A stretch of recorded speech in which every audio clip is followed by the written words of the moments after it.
Ratu Sima, Raja Kerajaan Kalingga dan jejak awal masuknya Islam di Nusantara.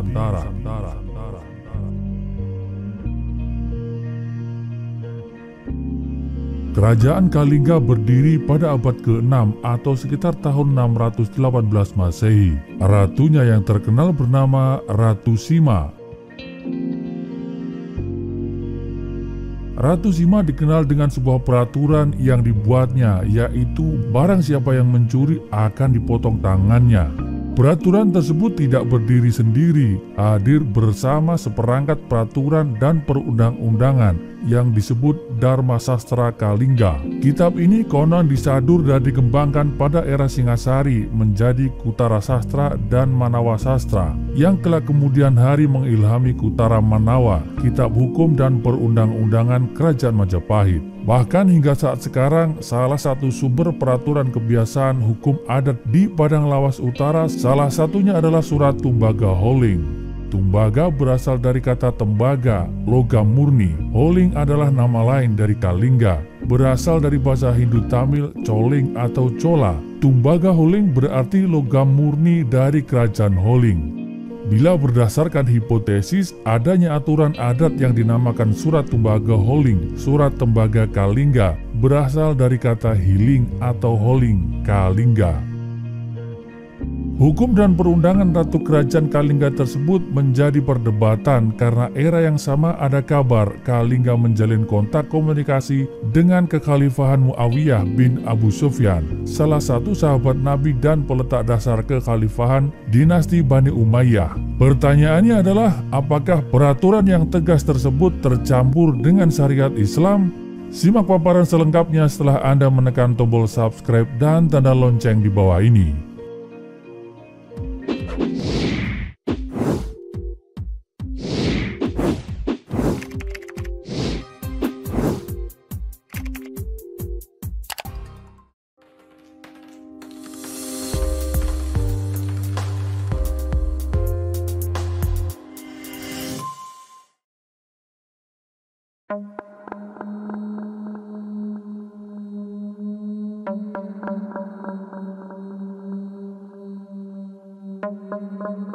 Keberadaan Kerajaan Kalingga atau juga disebut Kerajaan Holing diberitakan oleh seorang pendeta sekaligus penjelajah bernama Ising. Keberadaan kerajaan ini juga diceritakan oleh dinasti Tang. Kalingga berasal dari kata Kalingga, nama sebuah kerajaan di India Selatan yang didirikan pada abad ke-6, berasal dari Orissa. Mereka melarikan diri karena daerah Orissa dihancurkan oleh Maharaja Asoka. Catatan dinasti Tang bertahun 618 hingga 906 Masehi menyebutkan istilah Holing untuk utusan-utusan dari Jawa yang datang ke negeri China. Di mana letak Kalingga berada masih menjadi perdebatan para ahli sejarah. Satu versi menyebutkan bahwa kerajaan Kalingga terletak di sekitar Pekalongan dan Kendal dengan merujuk pada prasasti Sojomerto yang ada di sana. Sementara itu sumber lain menyebutkan bahwa ada satu desa di wilayah Jepara yang disebut sebagai Desa Keling yang mempunyai kedekatan nakmat dengan Kalingga ataupun Holing. Catatan dinasti Tang inilah yang menuliskan riwayat Ratu Sima diceritakan yang naik tahta pada tahun 674 Masehi. Diperkirakan hampir bersamaan dengan kerajaan Tarumanegara di Pulau Jawa bagian barat dan Kutai Kartanegara di Borneo bagian tenggara. Menurut Grunewald, catatan dinasti Tang terdapat dua versi. Yang pertama adalah versi yang disebut sebagai sejarah lama dinasti Tang, dan yang kedua disebut sebagai catatan dinasti Tang yang lebih baru, yang lebih lengkap penulisannya tentang utusan-utusan dari Jawa. Nama Jawa juga disebut untuk menggantikan istilah Kaling. Berdasarkan catatan dinasti Tang tersebut terdapat poin penting. Yang pertama, Holing atau disebut Jawa lokasinya berada di Laut Selatan. Di sebelah baratnya terdapat Pulau Sumatera. Di sebelah timur merupakan wilayah Poli atau Pulau Bali. dan di sebelah utaranya adalah Tahenla atau Kamboja. Kerajaan Holing adalah penghasil emas, perak, kulit penyu, gading gajah, dan cula badak. Ketiga, ibu kota pusat pemerintahan Holing dikelilingi tembok yang dibuat dengan bahan tonggak kayu. Keempat, penduduk kerajaan Holing atau Kalinga sudah mahir membuat minuman keras dari bunga kelapa. 5. Raja Holing tinggal di bangunan besar bertingkat, singgasananya terbuat dari gading dan atapnya dari daun palem.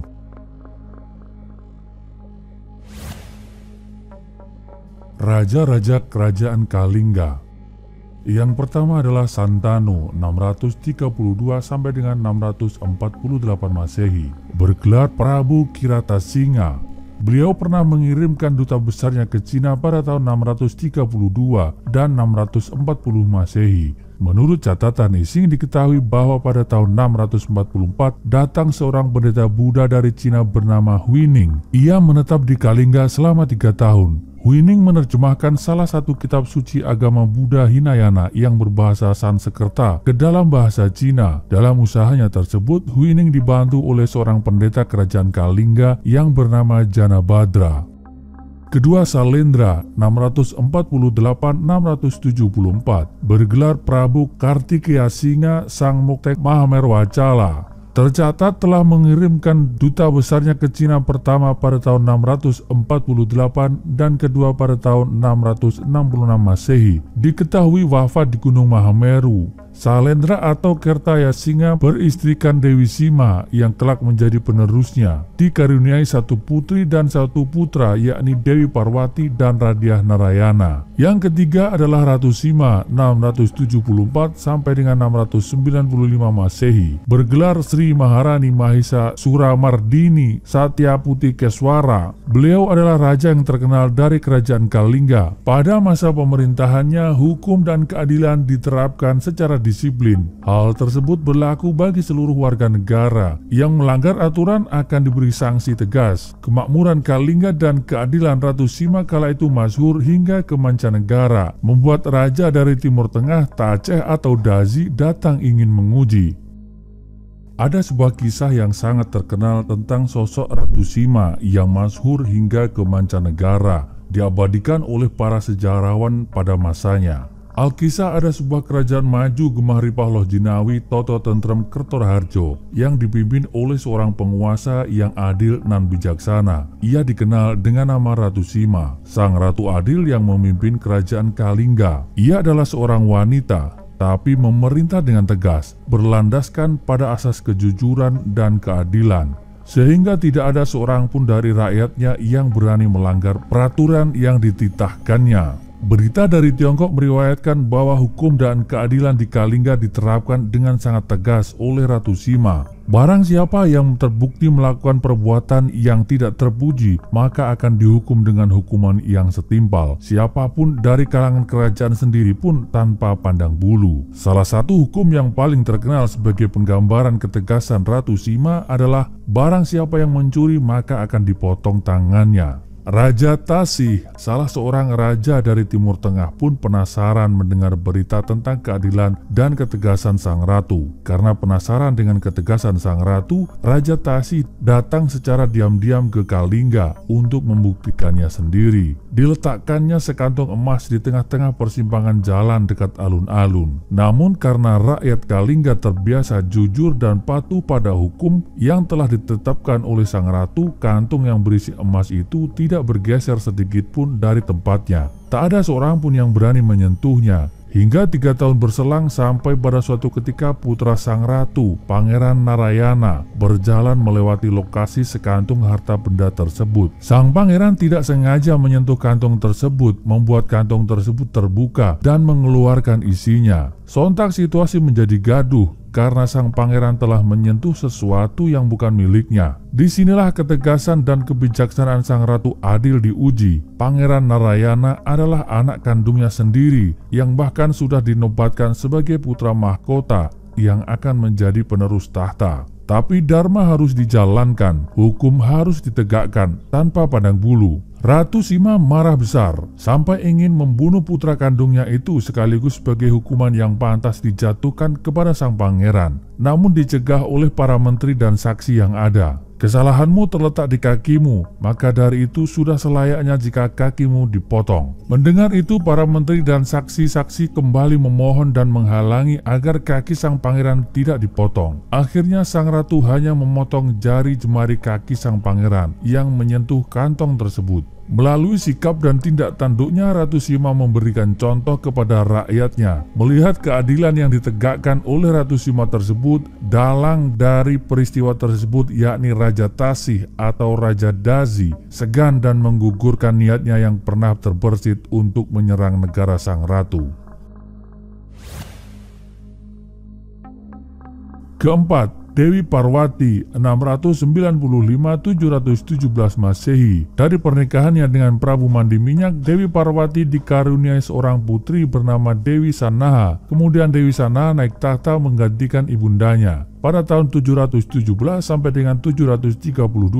Sanaha menikah dengan raja ketiga dari kerajaan Galuh, yaitu Bratasenawa. Mereka berdua memiliki putra bernama Sanjaya yang kelak menjadi raja kerajaan Sunda dan kerajaan Galuh. Dalam naskah Carita Parahyangan, Ratu Sima menikah dengan Mandi Minyak, yaitu putra mahkota kerajaan Galuh. Lalu Mandi Minyak menjadi raja kedua dari kerajaan Galuh. Ratu Sima mempunyai cucu yang bernama Sanaha. Lalu Sanaha menikah dengan raja ketiga kerajaan Galuh, Bratasenawa. Dari pernikahan itu dikaruniai seorang anak bernama Sanjaya. Setelah Ratu Sima meninggal tahun 732, Sanjaya menjadi raja kerajaan Kalingga bagian utara, yang selanjutnya nama kerajaan Kalingga Utara tersebut dinamakan Bumi Mataram. Berikutnya adalah Narayana 695 sampai dengan 732 Masehi. Setelah Prabu Narayana wafat, beliau digantikan oleh putranya yaitu Sang Prabu Dewasinga. Kita kembali ke pertanyaan awal. Mungkinkah Ratu Sima sudah menjalankan syariat Islam sehingga ada hukum potong tangan? Terlebih dahulu kita simak dua buah sumber sejarah yang menyinggung masalah kedatangan Islam ke Nusantara. Adalah Sintasu, catatan dinasti Tang 618 sampai dengan 907, serta Chu Fanci, catatan negeri-negeri asing yang ditulis oleh Cao Jukua tahun 1225. Dua kronik Cina di atas banyak bercerita tentang Tasi. Tasi adalah istilah Cina untuk menyebut Arab. Pada tahun 651 Masehi, Raja Tasi atau Raja Arab bernama Hanmi Momini mengirimkan utusan ke istana Cina. Bisa dipastikan bahwa nama Hanmi Momini adalah ucapan Cina untuk menyebut Amirul Mukminin, gelar Khalifah Islam, dan Raja Tasi yang mengirimkan utusan itu adalah Khalifah Utsman bin Affan yang memerintah pada tahun 644 sampai dengan 656 Masehi. Sintasu mencatat bahwa pada tahun 674 terdapat pemukiman pedagang Tasi atau Arab di Polusih, daerah pantai barat Sumatera. Sebagian besar ahli sejarah berpendapat bahwa daerah yang dimaksud adalah Barus, penghasil kapur barus yang termasyhur. Sintasu juga memberitakan bahwa pada tahun 674 sampai dengan 675 Raja Tasi mengirimkan utusan ke negeri Holing yang terletak di Pulau Sepo. Ahli sejarah sepakat bahwa Sepo adalah transliterasi Cina dari nama Jawa, Sepo, Jawa, Holing, Kalingga. Sementara itu, Profesor Dr. Gabriel Ferran berpendapat bahwa Raja Tasi itu mungkin Muawiyah bin Abu Sofyan, Khalifah Bani Umayyah di Damaskus, sebab tahun pengiriman utusan ke Jawa itu bertepatan dengan masa pemerintahan Muawiyah 661 sampai dengan 680. Pendapat ini sejalan dengan Buya Hamka yang berpendapat serupa dengan alasan bahwa Muawiyah merupakan khalifah yang mula-mula mendirikan armada laut dan memiliki kegemaran mengirimkan penyelidik ke negeri-negeri lain. Dalam bukunya Sejarah Umat Islam, Buya Hamka menggarisbawahi tentang catatan Cina yang menyatakan bahwa di Copo ada sebuah kerajaan bernama Holing pada tahun 674 sampai dengan 675 Masehi. Diangkat seorang ratu kerajaan tersebut bernama Sima yang menjadi pemimpinnya. Negara Holing itu sangat aman, makmur sejak Ratu Sima memerintah dengan sangat adil dan menjaga keamanan. Kabar negeri itu didengar oleh Raja Taceh Lalu Raja Taceh mengutus orang ke negeri Sima untuk membuktikan informasi itu. Oleh utusan tadi dicecerkan pundi-pundi emas di tanah yang masuk dalam wilayah kerajaan Sima. Namun setelah berhari-hari tidak ada satupun orang yang mengambilnya. Setelah 3 tahun pundi-pundi emas itu tergeletak begitu saja di jalanan pusat kota kerajaan Sima. Datanglah putra ratu mengambil emas itu. Ratu Sima kemudian murka dan memerintahkan menteri-menterinya menghukum anak itu. Awalnya ratu memerintahkan untuk hukuman mati, namun para menteri meminta agar hukuman itu diringankan. Akhirnya hanya menjadi hukum potong kaki. Buya Hamka juga menyimpulkan bahwa Copo yang dimaksud dalam catatan Cina tersebut adalah tanah Jawa dan Holing adalah kerajaan Kalingga. Buya Hamka kemudian melanjutkan bahwa raja-raja besar yang masyhur pada masa itu adalah Muawiyah bin Abu Sufyan, salah satu sahabat Nabi dan peletak dasar kekhalifahan dinasti Bani Umayyah. Kedatangan utusan Muawiyah ke Jawa belum dapat kita jadikan titik tolak masuknya Islam ke tanah Jawa. Kita kembali ke pertanyaan awal. Mungkinkah Ratu Sima sudah menjalankan syariat Islam sehingga ada hukum potong tangan?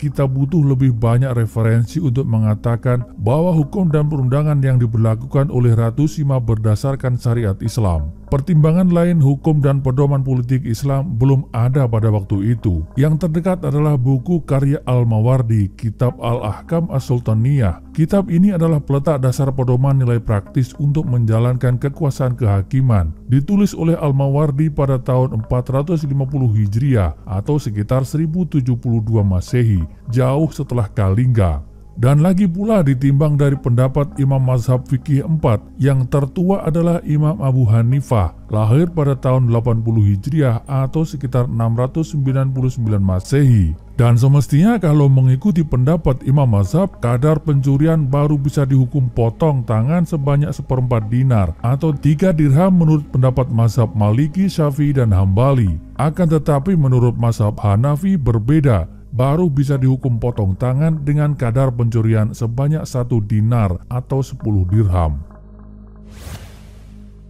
Kalau bukan syariat Islam, mungkinkah terlebih dahulu Ratu Sima sudah pernah mendengar sebuah hadis yang menekankan pentingnya hukum tidak pandang bulu?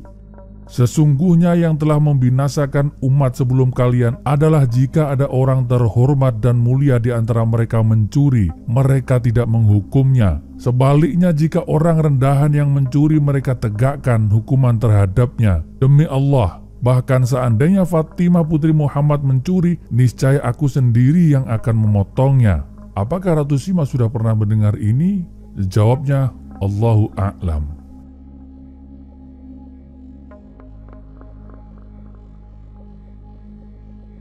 Tema yang dimuat dalam video ini terjadi puluhan bahkan ratusan tahun silam, sehingga sangat mungkin tidak sama persis seperti asal kejadian. Catatan sejarah bisa saja berbeda dengan bukti dan kenyataan. Terhadap hal itu, admin terbuka pada setiap masukan. Admin juga tidak menganggap bahwa yang kami sampaikan adalah satu kebenaran tunggal.